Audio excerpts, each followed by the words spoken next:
مسجد فضل London کا سنگ بنیاد۔ حضرت خلیفۃ المسیح الثانی رضی اللہ عنہ کو خیال آتا تھا کہ میں اس مسجد کا سنگ بنیاد رکھوں۔ یہ پاک خواہش ان خواہشوں میں سے ایک تھی جو دنیا کی رستگاری کے لیے آنے والے لوگوں کی ہوتی ہے، لیکن اللہ تعالیٰ نے اس خواہش کی تکمیل کے لیے عجب سامان پیدا کیا۔ اور مزید کہتے ہیں، حضرت ڈاکٹر صاحب مزید کہتے ہیں کہ شروع 1924 میں انگلستان کی مشہور ویمبلے نمائش کے سلسلہ میں socialist leader mister William Loftus Hare نے یہ تجویز کی کہ اس عالمی نمائش کے ساتھ ساتھ ایک مذاہب کانفرنس بھی منعقد کی جائے۔ کمیٹی کے جوائنٹ سیکرٹری ایم شارپلز نے محسوس کیا کہ اسلام سے متعلق احمدی جماعت کا نقطۂ نگاہ ضرور پیش ہونا چاہیے۔ انہوں نے کمیٹی کی توجہ دلائی کہ انتخاب مقررین میں نیر صاحب یعنی حضرت مولوی عبدالرحیم نیر صاحب رضی اللہ عنہ سے ضرور مشورہ لیا جائے۔ آپ یعنی نیر صاحب نے حضرت صوفی حافظ روشن علی صاحب کا نام لکھایا، مگر ساتھ ہی بتایا کہ حضرت مرزا بشیر الدین محمود احمد خلیفۃ المسیح الثانی امام جماعت احمدیہ کی اجازت سے ہی حافظ صاحب آ سکیں گے۔ کمیٹی نے فیصلہ کیا کہ حضرت خلیفۃ المسیح الثانی کی خدمت میں کانفرنس میں شمولیت کی درخواست کی جائے اور صوفی صاحب کو بھی ساتھ لانے کی گزارش کی جائے۔ اس طرح حضرت خلیفۃ المسیح الثانی اید اللہ تعالیٰ بنصر العزیز کی خدمت میں انگلستان کے سربراوردہ مستشرقین کی طرف سے دعوت نامہ پہنچا۔ بحوالہ تاریخ احمدیت جلد 4۔ حضرت خلیفۃ المسیح الثانی رضی اللہ عنہ نے احباب سے مشورہ کیا تو 90% جماعتوں نے بھی یہی مشورہ دیا کہ حضور بنفس نفیس تشریف لے جائیں۔ پھر حضور نے بھی اور 40 کے قریب دوستوں نے استخارے بھی کیے، جن سے اسی مشیت الہی کا علم ہوا کہ خود آپ ہی کو تشریف لے جانا چاہیے۔ بحوالہ تاریخ احمدیت جلد 4۔ بالآخر حضور اید اللہ تعالیٰ بنصر العزیز نے فیصلہ فرما لیا اور روانگی کی تاریخ 12 جولائی 1924 معین کر دی گئی۔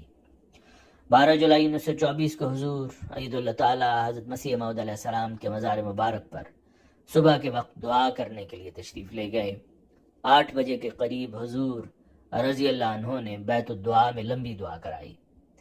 حضرت ام المومنین نے دیر تک حضور کو گلے لگا کر دعاؤں سے رخصت فرمایا۔ بحوالہ تاریخ احمدیت جلد 4۔ حضور رضی اللہ عنہ بمبئی، عدن، قاہرہ، بیت المقدس، دمشق، اٹلی سے ہوتے ہوئے 22 اگست 1924 کے قریب لندن کے مشہور وکٹوریہ اسٹیشن پر پہنچے۔ حضور نے پلیٹ فارم پر قدم رکھتے ہی اپنے قافلہ سمیت دعا کی۔ آپ نے اسلام کی کامیابی اور کسر صلیب کے لیے دعا کی۔ حضور ایک لمبی دعا کرنے کے بعد اپنے خدام سمیت اپنی قیام گاہ واقع چشم پیلس نمبر 4 میں تشریف لے گئے اور دعا کے بعد قیام فرما ہو گئے۔ بحوالہ تاریخ احمدیت جلد 4۔ حضرت خلیفۃ المسیح الثانی رضی اللہ تعالیٰ عنہ جس دن سفر یورپ کے لیے روانہ ہوئے تھے، برطانوی پریس میں آپ کی آمد کی خبریں کثرت کے ساتھ شائع ہونی شروع ہو گئیں۔ ٹائمز اخبار نے لکھا، A notable feature of the afternoon will be an account of the Ahmadiyya movement by the son of the founder and present head, Bashir ad-Din Mahmud Ahmad, who has travelled from the Punjab with 12 Oriental scholars for the conference and will arrive in London next week. The movement takes its name from its founder, Mirza Ghulam Ahmad Khan, who died in 1908 and claimed to be Messiah and the Mahdi. Reference The Times, August 18, 1924۔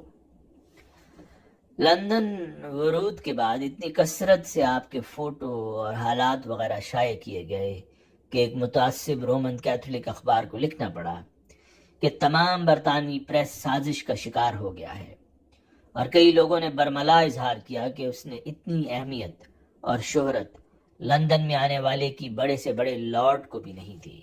بحوالہ تاریخ احمدیت جلد 4۔ Conference میں حضور رضی اللہ عنہ کے مضمون کی شاندار کامیابی۔ اس کا بقیہ حصہ اگلی قسط میں بیان کریں گے۔ بقیہ حصہ سننے کے لیے چینل کو سبسکرائب ضرور کریں تاکہ اگلی ویڈیو کا نوٹیفیکیشن بر وقت مل سکے۔